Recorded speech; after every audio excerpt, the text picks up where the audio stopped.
essa frase, esse versículo, vem nos lembrar da importância de colocar a justiça, o amor e os valores do céu como alicerce de qualquer sociedade.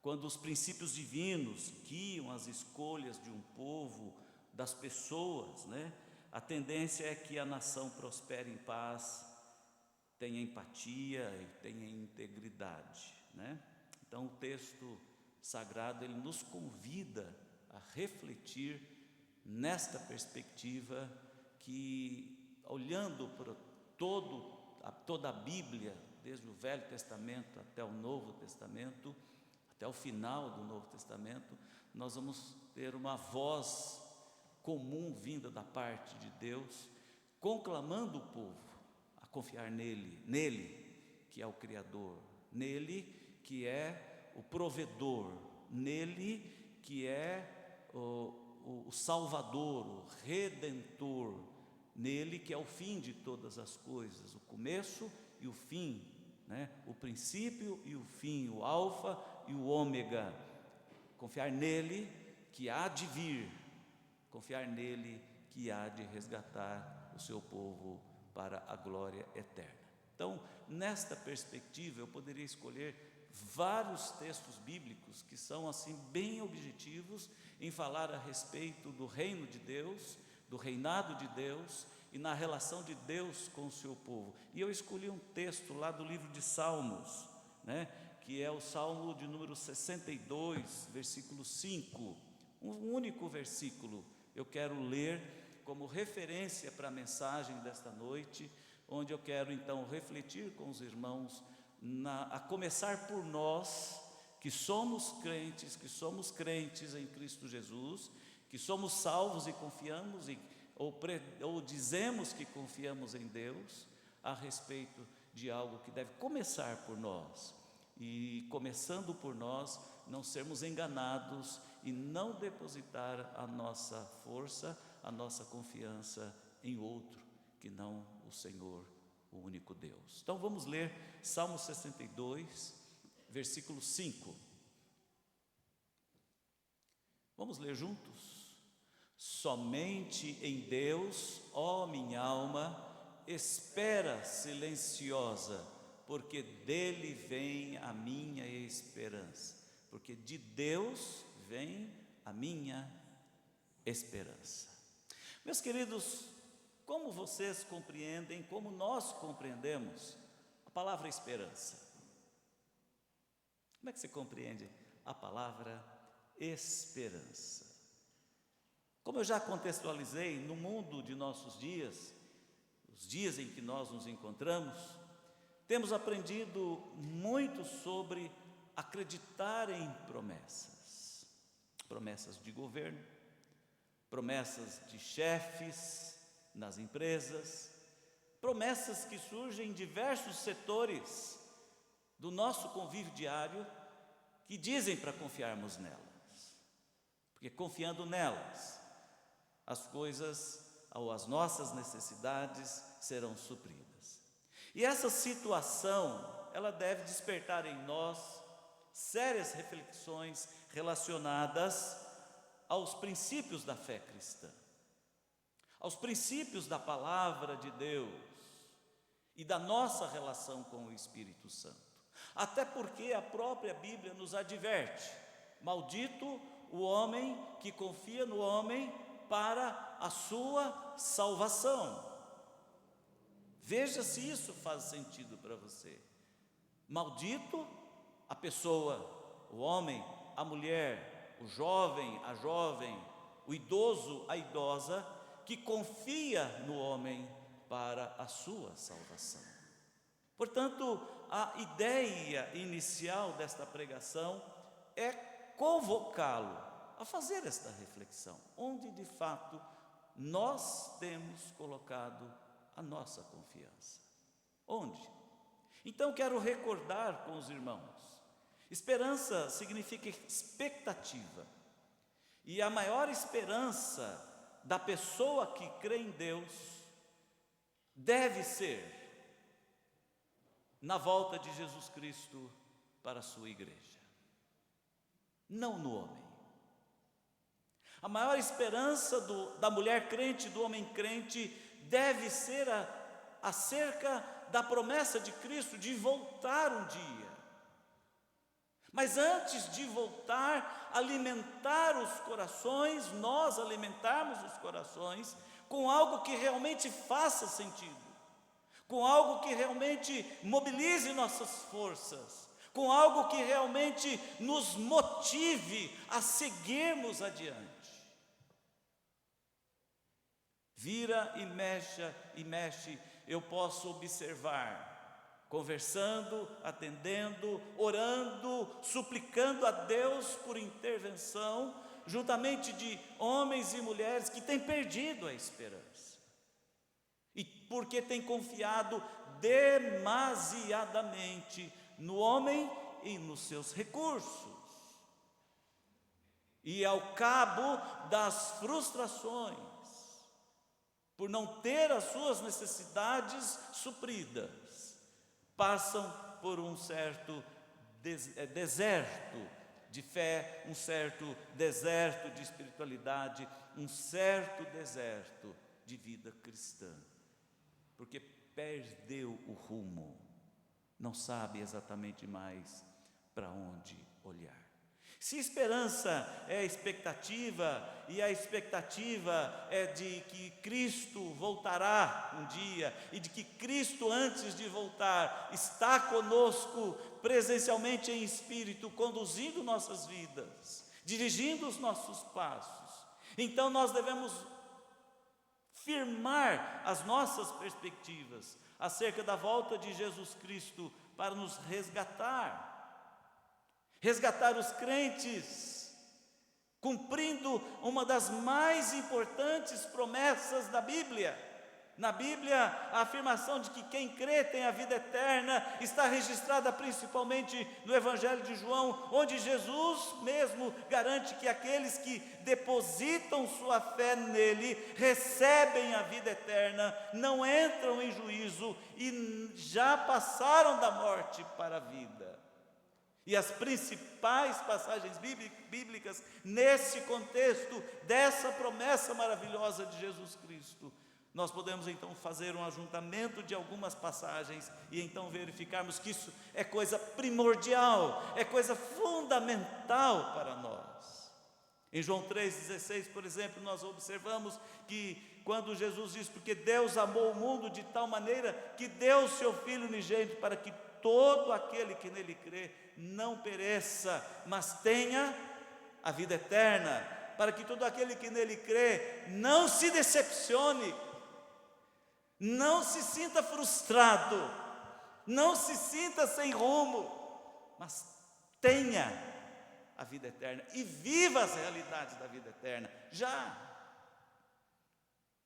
João 3,36, João continua escrevendo as mensagens de Jesus: aquele que crê no Filho do Homem ou no Filho tem a vida eterna, mas aquele que não crê no Filho não verá a vida, mas a ira de Deus sobre ele permanece.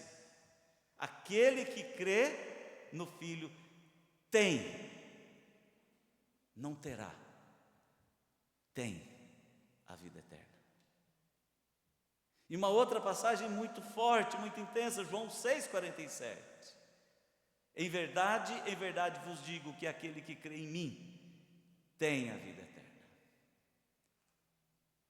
Então, meus queridos, nós não podemos perder de vista o principal fundamento da vida cristã, o principal sentido da nossa existência, da nossa jornada, do nosso presente, do tempo presente e a perspectiva de tempos futuros.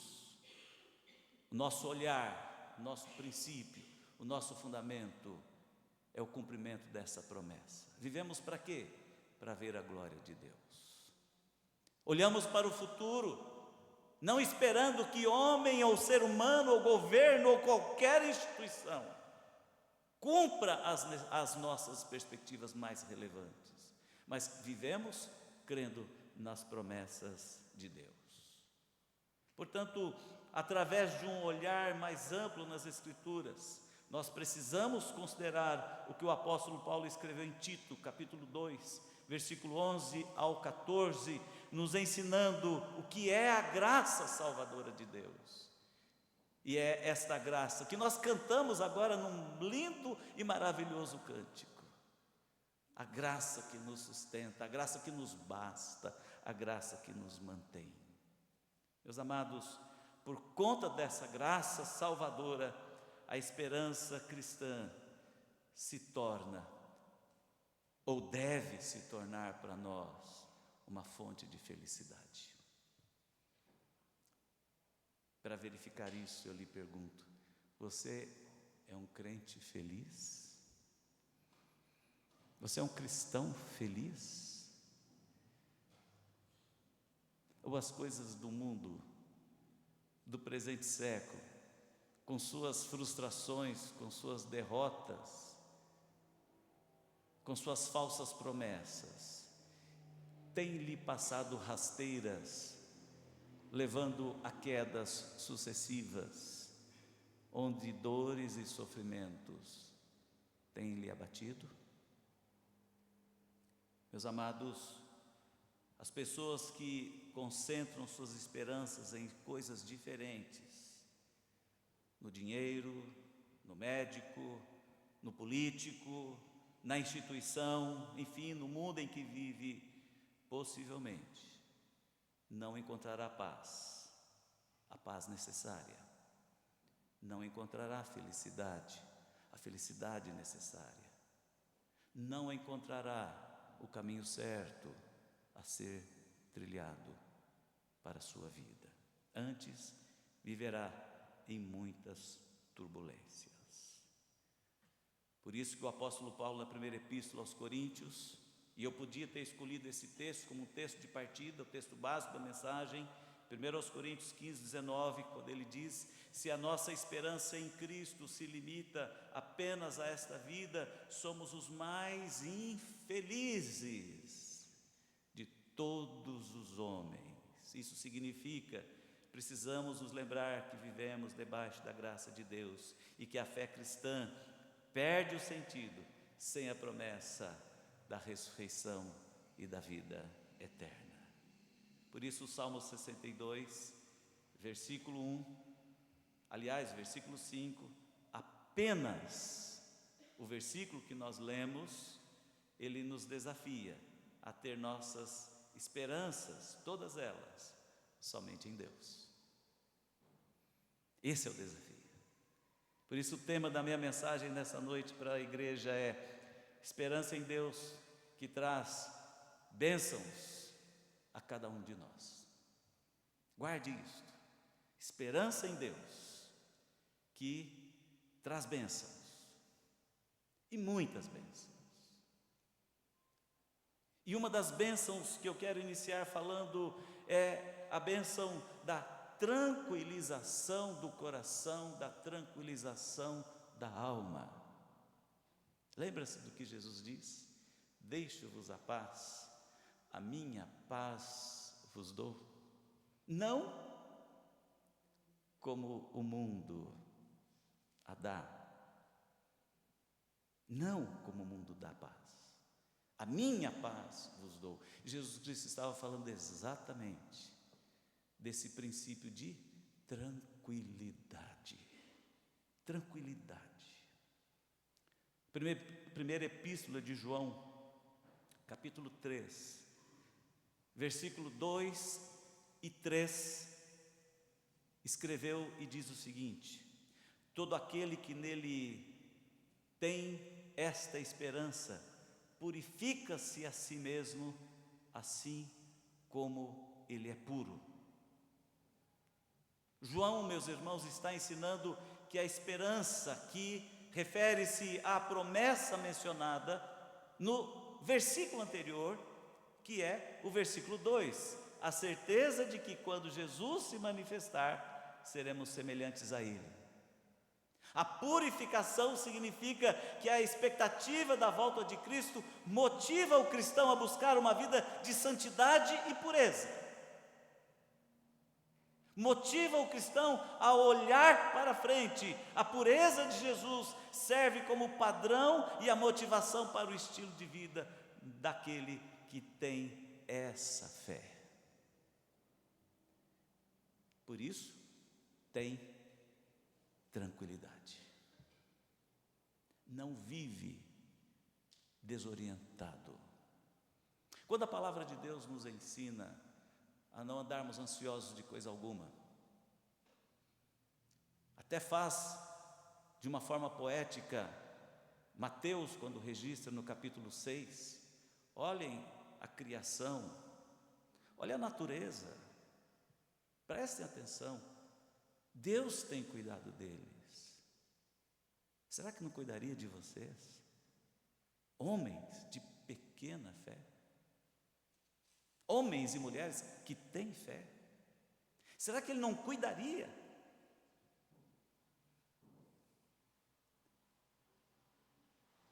Somente o cuidado de Deus, meus queridos, realmente, a provisão de Deus, realmente, a graça de Deus, realmente, derramado sobre nossas vidas, em nossos corações e compreendidas por nós, nos concedendo discernimento espiritual, é que poderá resultar na bênção da tranquilidade.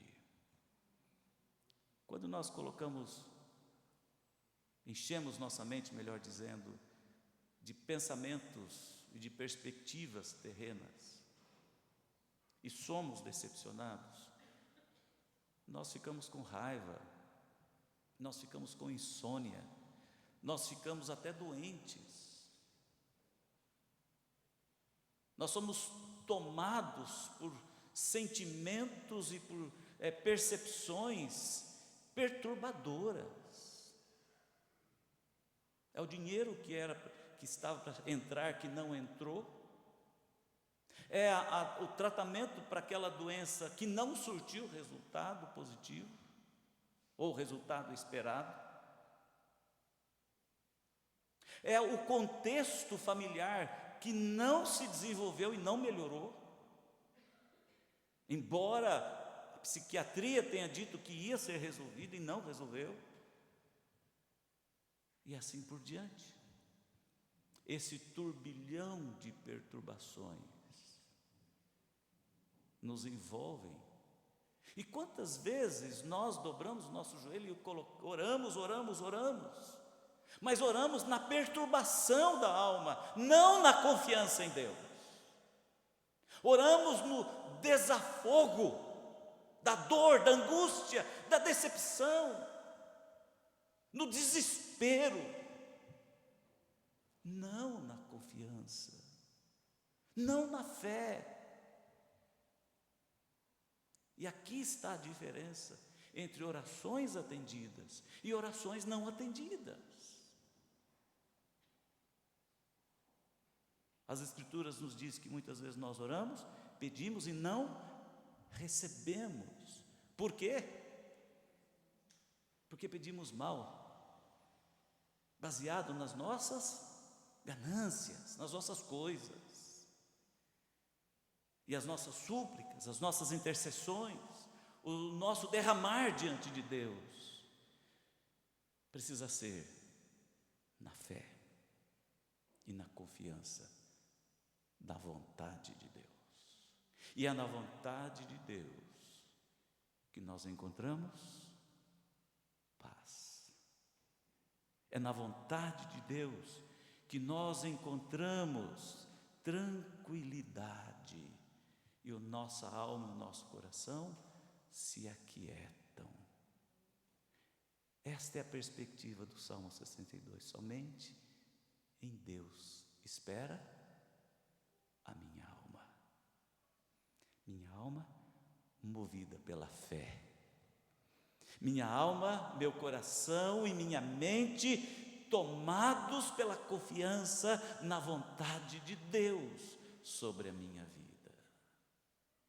Meus queridos irmãos, nós certamente teremos a oportunidade de colocar na balança as duas coisas. confiança no homem, no mundo, na carne.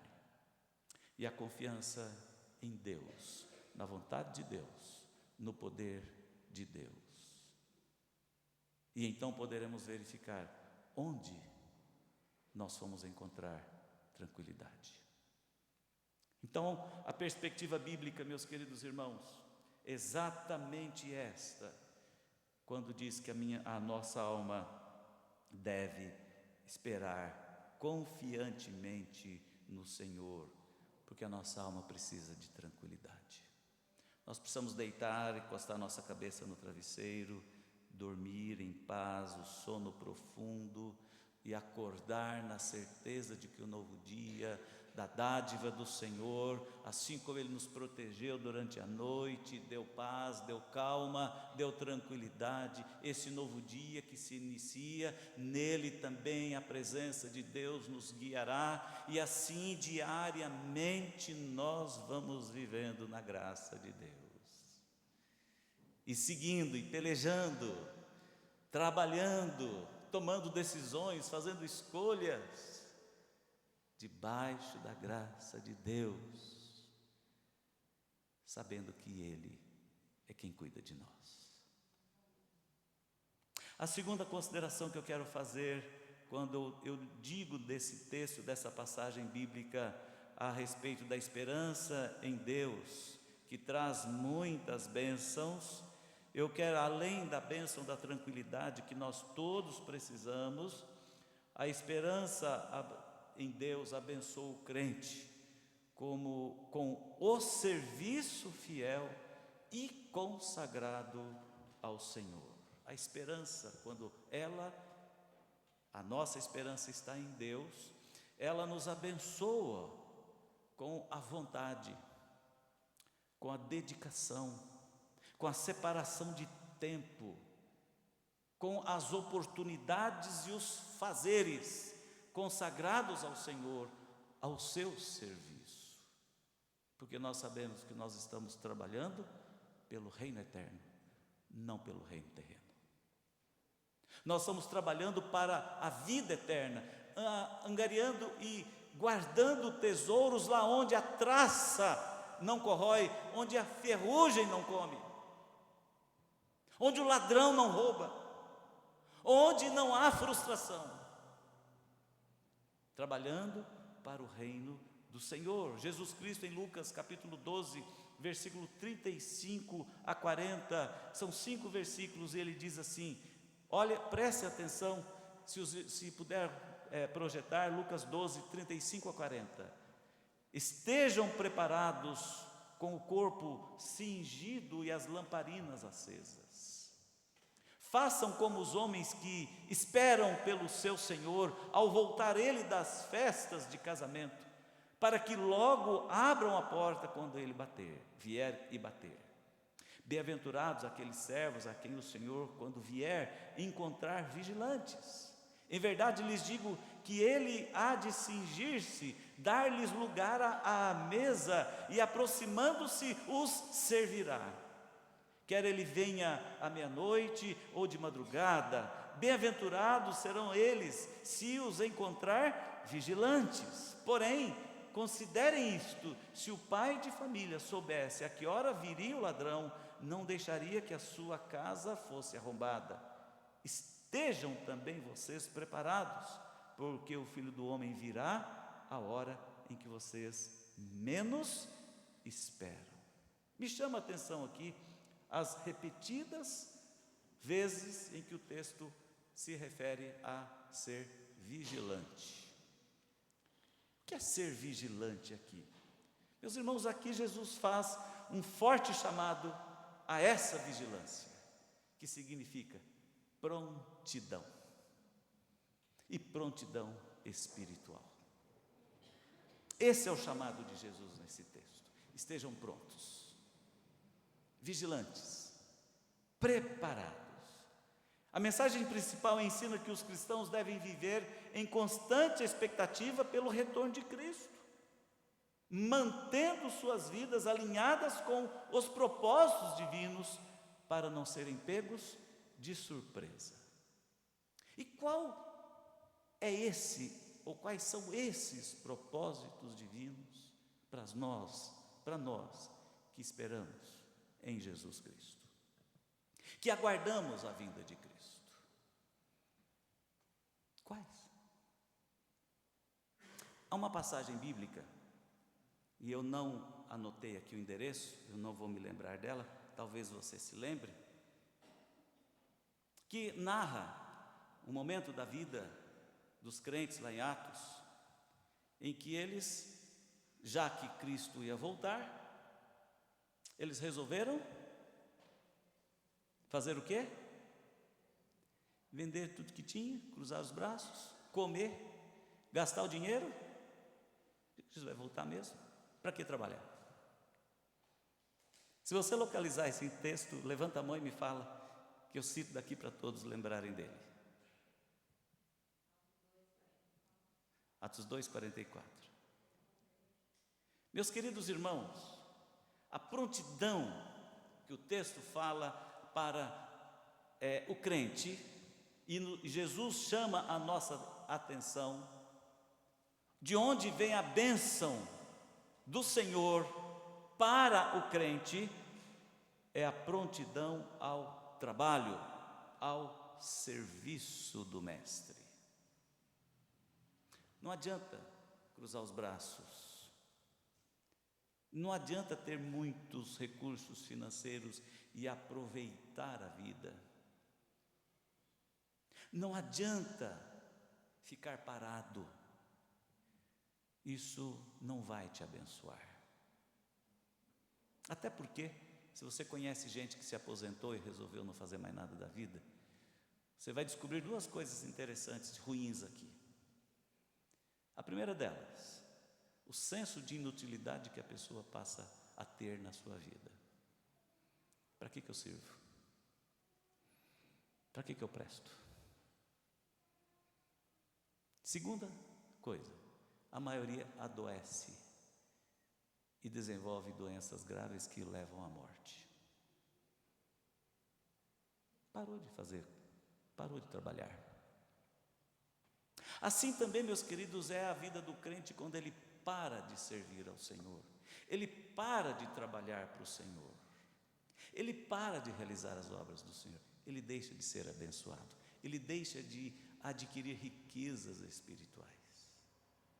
Por isso que Jesus disse: onde está o teu coração, aí está o teu tesouro, a tua riqueza.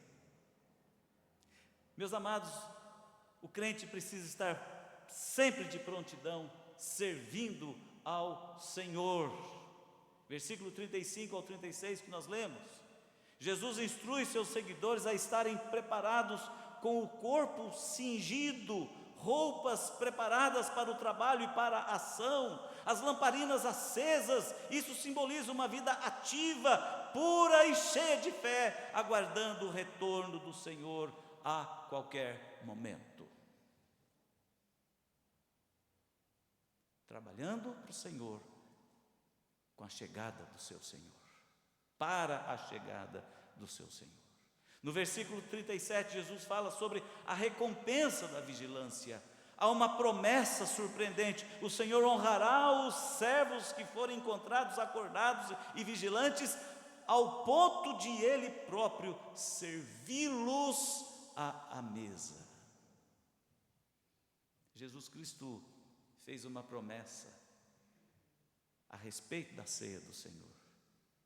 Ele não comeria, ele não tomaria a ceia mais com os discípulos, até que ele o fizesse novo no reino dos céus, onde ele servirá a mesa para os seus servos.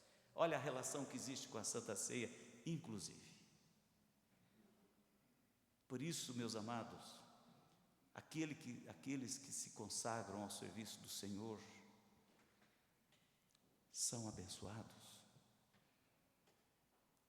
são alimentados com a esperança, porque é uma certeza no coração de que ele está fazendo para Deus, para o Senhor. A sua vida vive para a honra e glória do Senhor Jesus. E a outra mensagem que o texto se refere aqui, quando nós lemos Lucas 12, 35 a 40, e lá no versículo 38 a 40, a surpresa da segunda vinda. A vinda do Filho do Homem é comparada à chegada imprevisível de um ladrão. Por não saber o momento exato, a única segurança é estar permanentemente preparado. Ser achado servindo ao Senhor. Por isso, irmãos, onde não há esperança, não há diligência. A desesperança é aquela, leva-nos àquela atitude: bom, perdido está, perdido fica, o que eu vou fazer? O leite foi derramado, o que eu vou fazer? O feijão queimou, o que eu vou fazer? O arroz queimou, o que eu vou fazer? Não há o que fazer. Mas onde há esperança, há diligência. Você não derrama o leite, você não queima o feijão, você não queima o arroz, porque você está fazendo com diligência, com atenção. Aquele que tem esperança na volta de Cristo, ele se prepara servindo ao Senhor. E com isso ele é abençoado. Sabe onde isso se reflete? Na vida da igreja. Hoje o reverendo Gustavo pregou de manhã sobre a igreja de Sardes, né? Uma igreja que tinha uma baita de uma estrutura, muitos recursos, uma igreja invernizada, uma igreja aparentemente bonita, tinha uma história bonita, mas onde um povo vivia de forma letárgica. A letargia tomou conta, ninguém mais trabalhava para o Senhor.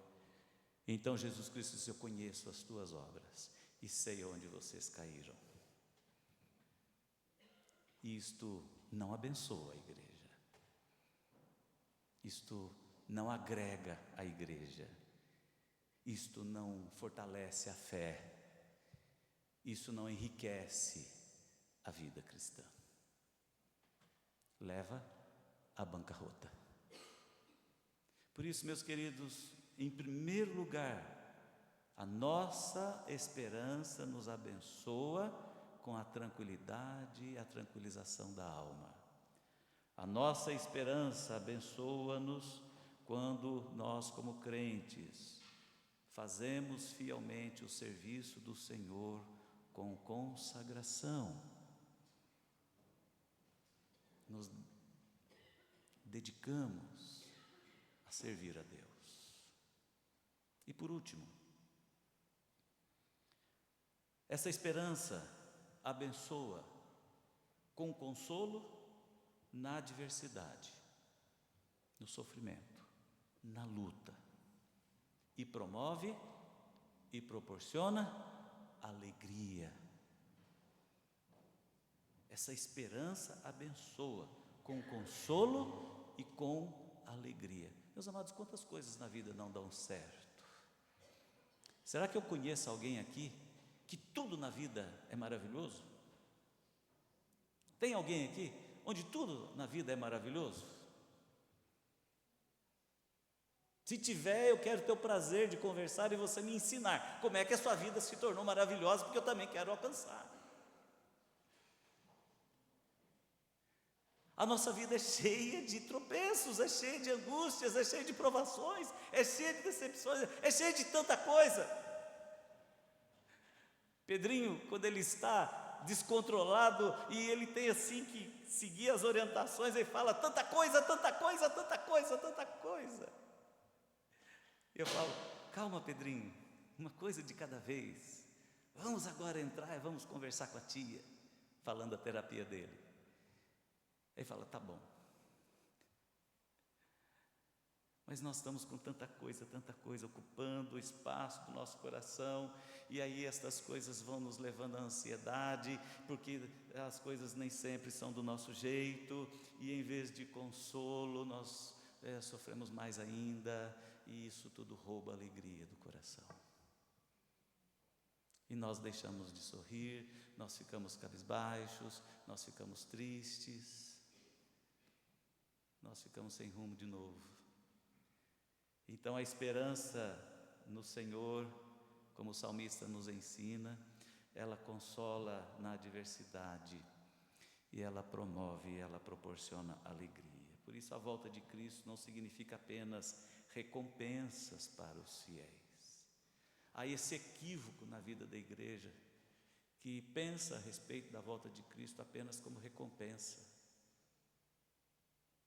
Não, ela também reunirá os que choram, reunirá os que perseveraram, ela reunirá de novo o irmão ao seu irmão,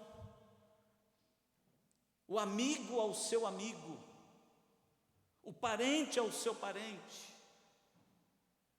Na primeira epístola de Paulo aos Tessalonicenses, capítulo 4, do versículo 13 a 18, importante leitura essa. Irmãos, não queremos que vocês ignorem a verdade a respeito dos que dormem, ou a respeito dos que morreram, para que não fiquem tristes, como os demais, que não têm esperança. Olha, aqueles que não têm esperança. Pois se cremos que Jesus morreu e ressuscitou, assim também Deus, mediante Jesus, trará na companhia dele, quem? Os que dormem.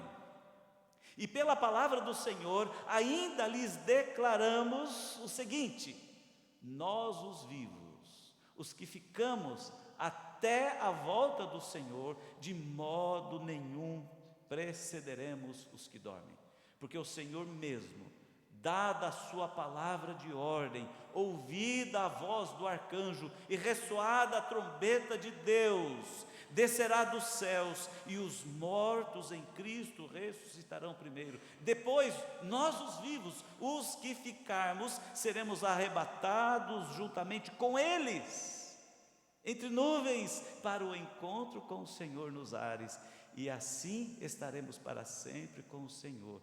Portanto, consolem uns aos outros com essas palavras.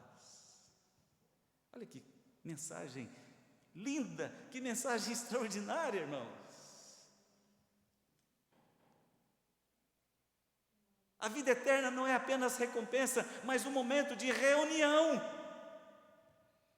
Nós nos reuniremos juntos na presença do Senhor. Aqui aprendemos que estaremos novamente com os nossos entes queridos e amigos cristãos que morreram, e estaremos sempre com o Senhor. Daí o choro será substituído pela alegria. Aqueles que esperam no Senhor são consolados e vivem alegres. Na prática, isso quer dizer: alegrem-se na esperança. É o que o texto do apóstolo Paulo diz. Foco na promessa da vida eterna e na redenção em Cristo. Sejam pacientes na tribulação, perseverança e mansidão diante dos sofrimentos do mundo. Perseverem em oração, comunicação constante e firme com Deus para sustentar a fé. Comunicação constante e firme para sustentar a fé. Nós podemos deixar de sermos e deixarmos de fazer orações pidonhas para fazermos orações de fé, de confiança, de consagração, de renovação na presença de Deus. Certamente estaremos sendo muito abençoados. E isso se aplica em toda e qualquer circunstância. Pois sejam quaisquer que forem, o fato de saber que o melhor ainda está por vir, deve deixar nosso coração alegre. Chesterton, um escritor britânico, ele escreveu: esperança é o poder de estar alegre nas circunstâncias que devíamos estar desesperados. Eu vou repetir: esperança é o poder de estar alegre nas circunstâncias que deveríamos estar desesperados. Lembra daquele cântico? A alegria está no coração de quem conhece a Jesus. A verdadeira paz só tem aquele que conhece Jesus.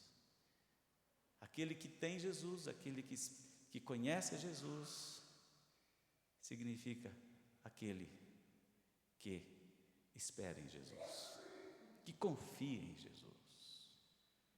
Alegria constante no Senhor é necessária. Moderação e bondade, porque o Senhor está perto, o Senhor está conosco. Paulo escreve aos Filipenses capítulo 4, versículo 4 e 5, dizendo: alegrem-se sempre no Senhor. Outra vez digo, alegrem-se, e que a moderação de vocês seja conhecida por todos, porque perto está o Senhor. Perto está o Senhor. Então, meus amados, quando nós esperamos em Deus, ó, minha alma espera somente em Deus, isso significa que nós podemos ter consolo e alegria, porque Deus restaura os nossos corações. O salmista escreve novamente quando ele diz: aquele que sai andando e chorando enquanto semeia, voltará de que modo? Alegre, contente, colhendo os seus feixes. Será que nosso tempo, na nossa época, os crentes não estão precisando de viverem consolados? Será que na nossa época os crentes não estão precisando voltar a serem alegres? Será que não? Quanto você tem sido roubado pelo ceifador? Quanto de alegria tem sido retirado da sua vida? O quanto de consolo tem lhe faltado? Então eu quero lhe dar esse conselho bíblico. Sua alma, confie no Senhor. Espere no Senhor. Porque enquanto esperamos no Senhor, meditamos e oramos, e o Espírito e a palavra aumentam a nossa esperança. Enquanto esperamos, o Espírito aumenta a nossa esperança. Oramos, meditamos na palavra. Por isso, meus amados, a esperança cristã não deve ser assim, tipo, ter expectativas porque não tem para onde correr. Quantas vezes eu ouço isso? Tem para onde correr, eu vou correr para Deus. Não tenho o que fazer, vou orar, né? Não pode ser assim. Ou como ter a esperança porque está tão ansioso que não tem o que fazer. Aí aplica um pensamento positivo,